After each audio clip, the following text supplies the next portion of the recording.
Bogura city ideal মাদ্রাসা, মেধা মননে এক ধাপ এগিয়ে।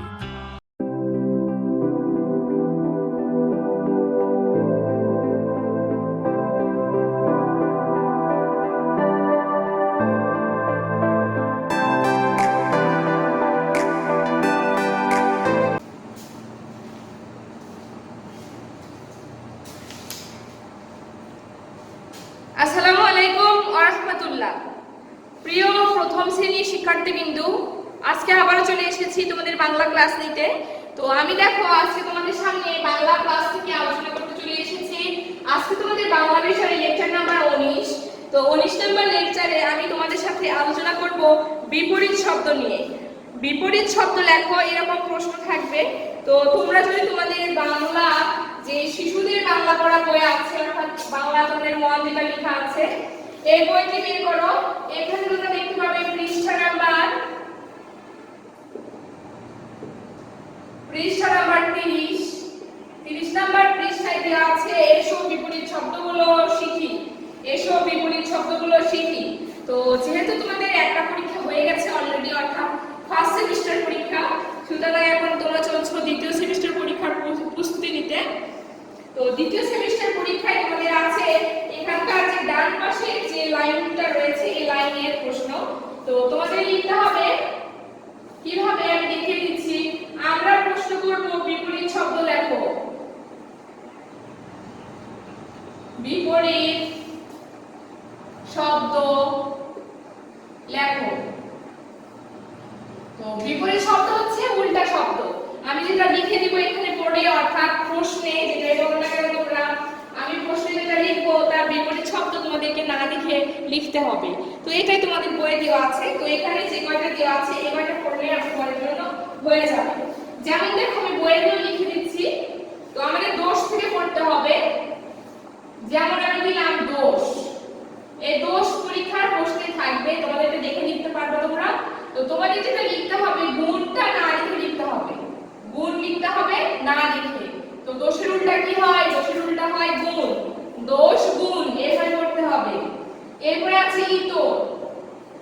ইতর মানে যারা পচালোক, যারা ভালো নয়, অভদ্র। তো ইতরের উল্টা হবে ভদ্র। যারা ভালো, তোমরা যেমন ভদ্র ছেলে মেয়ে, তোমাদের মতো ভালো তারা হবে ভদ্র। আর তোমাদের মতো যারা নয়, যারা পড়াশোনা করে না, বাবা মার কথা শুনে না, তারা হবে ইতর। আমার কথা বুঝতে পেরেছো? তোমরা ভদ্র ছেলে, তোমাদের বাবা মার কথা তোমরা শুনে চলো, শিক্ষকের কথা শোনো, পড়াশোনা সুন্দর করে করো, সকালবেলা দাঁত ব্রাশ করো, রাতে ঘুমানোর আগে ব্রাশ করো, খাওয়া দাওয়া ঠিক মতো করো, এই জন্য তোমরা ভদ্র। কিন্তু যারা এগুলো করে না তারা হচ্ছে ইতর। তাহলে ইতর ভদ্র। এরপরে আছে পাপ। পাপ পুণ্য। পাপ মানে যেটা করা মানে যাবে না, করলে আমরা মারা গেলে কি হবে? আমাদের জাহান্নাম হবে। আর পুণ্য মানে যেটা ভালো, যেগুলো আমাদের সবসময় করতে হবে। পাপ পুণ্য।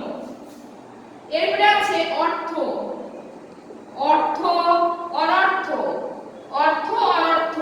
তো এটা অর্থ মানে আমি যদি টাকা পয়সা হিসাব করি তাহলে এটা টাকা পয়সা, আর এটা অনর্থ মানে টাকা পয়সা নেই, এরকম কিছু যেখানে লাভ নেই। তো আমি বোঝানোর চেষ্টা কমই করি, দেখো লিখে যাই কম বেশি, সবাই তো বুঝতেছো এটা কি। এরপরে যে শব্দগুলো দেওয়া আছে আয়, তারপর হবে ব্যয়।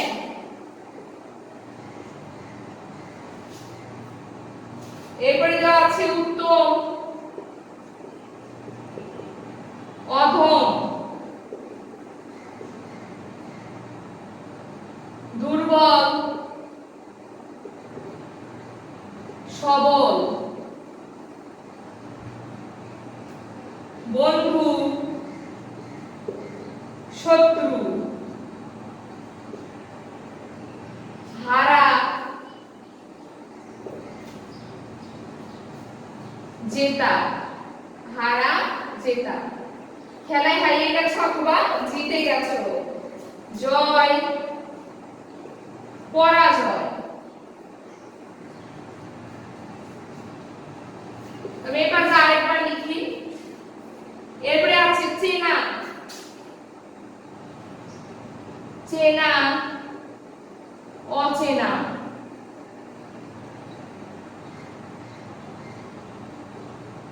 টক মিষ্টি, সোজা বাঁকা, ঠিক বেঠিক, জীবন মরণ, চালাক বোকা।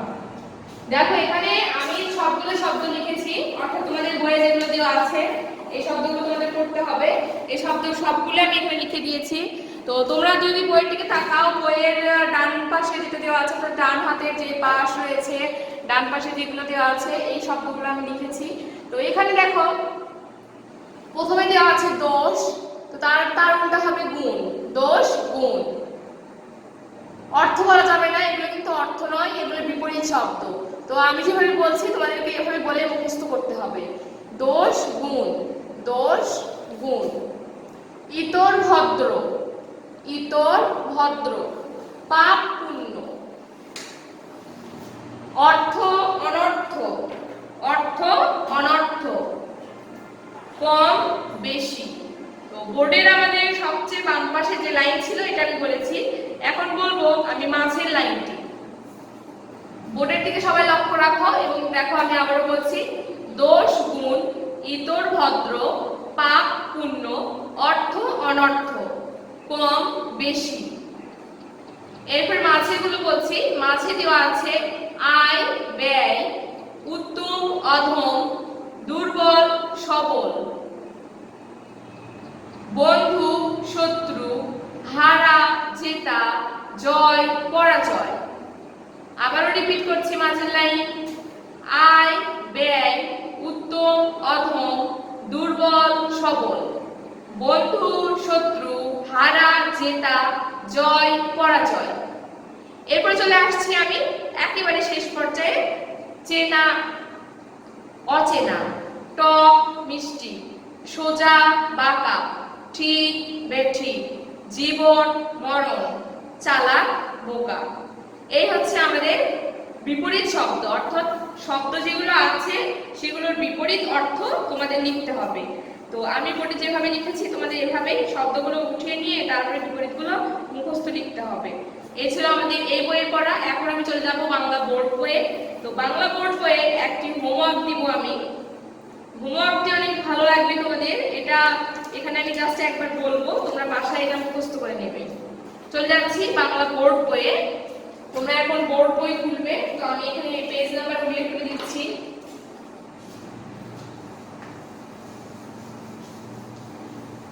সবগুলো পড়া অবশ্যই বাসায় ভালোভাবে করার চেষ্টা করবে।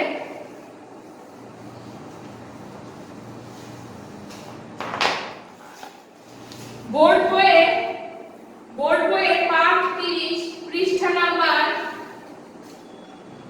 42, 42 পৃষ্ঠার পাঠ 30, কবিতা দেওয়া আছে মামার বাড়ি, কবিতা আছে মামার বাড়ি।